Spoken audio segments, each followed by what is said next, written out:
Hello दोस्तों, नमस्कार। स्वागत है एक और शानदार वीडियो। यूपीएससी के इंटरव्यू चल रहे हैं, हम लगातार कवर कर रहे हैं। सर अब इंटरव्यू देके आए हैं, जानेंगे सर का आज का एक्सपीरियंस कैसा रहा, साथ ही साथ इनकी जर्नी और स्ट्रेटजी के बारे में बात करेंगे। तो पहले फर्स्ट ऑफ ऑल सर, स्वागत है हमारे चैनल पर आपका। Thank you. सर थोड़ा अपने बारे में नाम और एजुकेशन बैकग्राउंड।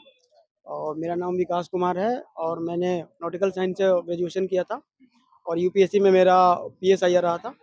पॉलिटिकल साइंस में मैंने मास्टर्स भी कर लिया ये आपका अटेम्प्ट कौन सा है और मीडियम और मेरा फोर्थ अटेम्प्ट है और मेरा मीडियम इंग्लिश मीडियम है। अटेम्प्ट का रिजल्ट? और मैंने सारे अटेम्प्ट में मेंस दिए हैं and I am selected in BPSC also. Okay. Last year मेरा 4 नंबर से रह गया था। ठीक है। और इस बार ये जो इंटरव्यू था मेरा शीलवर्धन सर का बोर्ड था and it was quite quite cordial. और चूंकि जैसे मैंने बताया कि मैंने बीएससी नॉटिकल साइंस किया था, मर्चेंट नेवी मेरा जॉब था, तो most of the questions were from merchant navy only. आपके कोई डेप्थ से या फिर हॉबी से कोई क्वेश्चन पूछा गया? हॉबी मेरी स्टार गेजिंग है, तो एक्चुअली जो चेयरमैन सर उन्होंने ही पूछा कि which one is your favourite star. So I mention Polaris, then the question was why it is your favourite star. तो पोलारिस जो ध्रुव तारा होता है ये नॉर्थ में रहता है and it gives direction, it helps in navigation. So I said like this and इसके अलावा हॉबीज और कोई क्वेश्चन नहीं था। सर अगर करंट से बात करूं या फिर सिचुएशन बेस्ड क्वेश्चन से करूं, तो इससे कोई क्वेश्चन आपसे पूछा गया? In situation based they asked me one question कि as I was earning a very good salary in merchant navy, so they asked me if we will give you a posting in isolated area with less resources and lower money, how will you cope up with that? So यही एक situation based था, बाकी current से कोई question नहीं था। Sir ये आपकी जर्नी काफ़ी लंबी जर्नी है, आपके फोर्थ अटेम्प्ट तक यहाँ तक पहुँचना एक बहुत बड़ी बात है और पहले से ही सिलेक्ट होना। तो सर एक आप अच्छे से गाइड कर पाएंगे उन एस्पिरेंट के लिए जो बिगनर है? तो इसमें किस तरीके की प्रिपरेशन होनी चाहिए, क्या माइंडसेट होना चाहिए अगर इस प्रिपरेशन को करना शुरू करें? uh, तीनों का जो प्रिपरेशन है वो इंटीग्रेटेड भी होता है और थोड़ा सा डिफरेंस भी होता है। हम्म, इंटीग्रेटेड इन द सेंस कि आप प्रीलिम्स मेंस और इंटरव्यू साथ में कर रहे हैं। You must prepare point for the interview and mains. And prelims के लिए you also need to be factual. You also need to focus on the PYQs, what has been asked. In mains, there are few things which are more important. Essay, ethics, your optionals, they are important. Even in the GS, you can find out which topics are important, like women, village, and even in economy, the manufacturing sector is important, agriculture is important. So you can focus on that area. For interview, you are just go through the GS, read the newspaper, and be confident. Sir आप एक prelims के बारे में थोड़ा सा बताइए, क्योंकि पिछले लास्ट 3 ईयर से प्रीलिम्स बहुत ज़्यादा क्रिटिकल होता जा रहा है। अब प्रीलिम्स के लिए क्या स्ट्रेटजी होनी चाहिए और क्या अच्छे रिसोर्सेज होने चाहिए जो कि उन्हें ईजिली क्रैक कर पाएँ? Uh, you are right that prelims is becoming critical, but still, those who are clearing prelims, they are having a good command on the static. Okay. So you cannot ignore a static portion. Hmm, hmm. In current affairs, there is no need to give I mean the complete focus on the current affairs. You must be aware about the current affairs को करिए आप, but static को भूलिए मत। और P Y Q पर studies कीजिए। P Y Q and their options, just एक बार गूगल कर लीजिए उनके ऑप्शंस के बारे में and you will come to know that okay this thing and there is a chances that this will be asked. Okay. Sir यहाँ पर कन्फ्यूज़ रहते हैं एस्पिरेंट कि अगर हम पीवाईक्यू देखते हैं तो पीवाईक्यू एक ट्रेंड बोलते हैं, काफ़ी सारे टॉपर या फिर यहाँ से हम इंटरव्यू कवर करते हैं तो बोलते हैं पीवाईक्यू कैसे? तो उस पीवाईक्यू से कैसे ट्रेंड को समझा जाए और कैसे उनके नोट्स को नोट्स बनाए जाएँ? जैसे प्रीलिम्स के लिए मैं बोल सकता हूँ कि पीवाईक्यू ट्रेंड पर आप देख लीजिए उठा करके, geography, polity, economics, environment and science and technology, in 5 subject से आप किसी भी साल का पेपर उठा लीजिए, देर आर 55 क्वेश्चंस कमिंग। और कट ऑफ कितना जाता है भाई? 80 से 90 के बीच में। So you need just 40 to 45 questions. तो if you have good command on this and a decent command on other subjects, so prelims is very easy. PYQ लेकिन मिस नहीं करना का है।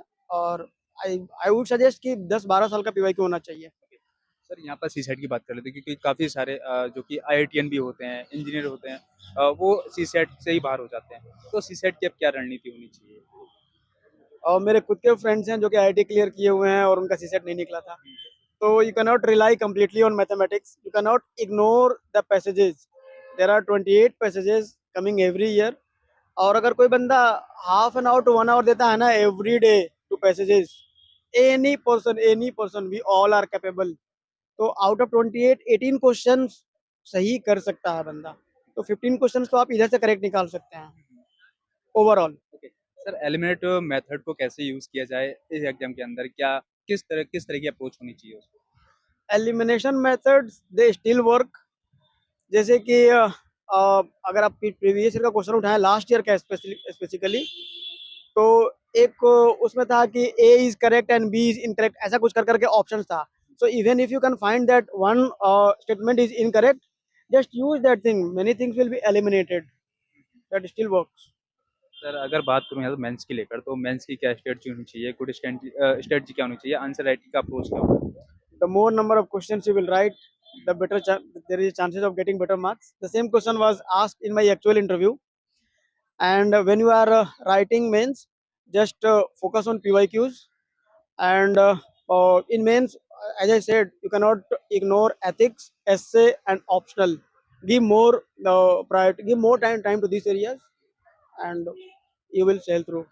करंट अफेयर की क्या अप्रोच होनी चाहिए? उसके लिए क्या कोई मैगज़ीन या फिर न्यूज़पेपर डेली न्यूज़पेपर पढ़ना चाहिए? किस तरीके की उसकी तैयारी करनी चाहिए? यार मैं तो डेली न्यूज़पेपर पढ़ता था, but I was not making notes, और I was referring one monthly magazine, and I was revising that magazine also. Like I was referring Vision, and I revised those magazines 3 to 4 times. Sir आपने इस पूरी journey में कोई coaching join की या फिर self study की? मेरी पूरी जर्नी में मैंने स्टडी के लिए कोई कोचिंग ज्वाइन नहीं की। मेंस के लिए, आंसर राइटिंग के लिए मैंने दृष्टि में मैं आंसर दे रहा था, और एक PW ओनली का फ्री सृजन प्रोग्राम था, उसको मैं दे रहा था। इंटरव्यू के लिए मैंने कुछ जगह मॉक्स दिए हैं। ओके। तो इस जर्नी पूरी जर्नी ने आपको क्या सिखाया है? इस जर्नी ने आपको क्या सिखाया है? यार यूपीएससी जर्नी, ये तो दिल को छूने वाला क्वेश्चन है भाई। UPSC journey is very emotional, sometimes it becomes long, so you need to be motivated, you should know that why you are preparing for the service, for this service. And apart from this, और कुछ सिखाया, जैसे कि now I have seen so much of pressure, I have failed so many times, so there is no issue, that I am confident about my life, my future will be bright, even if I do not clear the UPSC, and if I clear, then it's क्या-क्या इस UPSC ने क्या-क्या sacrifice करना सिखाया है? क्या-क्या sacrifice किया है आपने sir? for UPSC. The first thing is your family time, and if you are quite engaged in sports, so even if you don't need to, you will not get time to engage yourself in sports. Even your hobbies will not be the part of your life, they will be just mentioned in your DAF only. Rarely you will get time. Really, I was getting time. Maybe someone was getting time to uh, complete their hobbies also. uh, and घर से दूर रहना यार, definitely that's very tough. खाना पीना भी यार बहुत टफ है। तो लास्ट में क्या मैसेज रहने वाला है उन एस्पिरेंट के लिए जो बिगिनर हैं? अगर यूपीएससी जर्नी में एंटर कर रहे हैं तो उनका क्या माइंडसेट होना चाहिए? For beginners, few things I would like to say. The first thing, do not do classes of coachings like they are today. Today they are conducting geography class. Tomorrow is the polity class. So you choose the subject, complete one subject. In this case, you are automatically revising the previous classes, and then choose the other subject. First thing. Second thing, have short notes, prepare good notes on every subject, especially those subjects and those topics from where the questions are coming, and short notes, intro, conclusion is also needed. Okay sir, thank you so much and I hope कि इस बार आपका final list में नाम हो आपकी Dzire rank के साथ में। तो आई होप गाइस आपको वीडियो काफ़ी वैल्यूएबल लगी होगी। अगर तो आपका कोई डाउट होता है कमेंट सेक्शन में आप कमेंट छोड़ सकते हैं, जो कि नेक्स्ट कैंडिडेट आएंगे उनसे आपके डाउट को पूछा जाएगा। Thank you so much.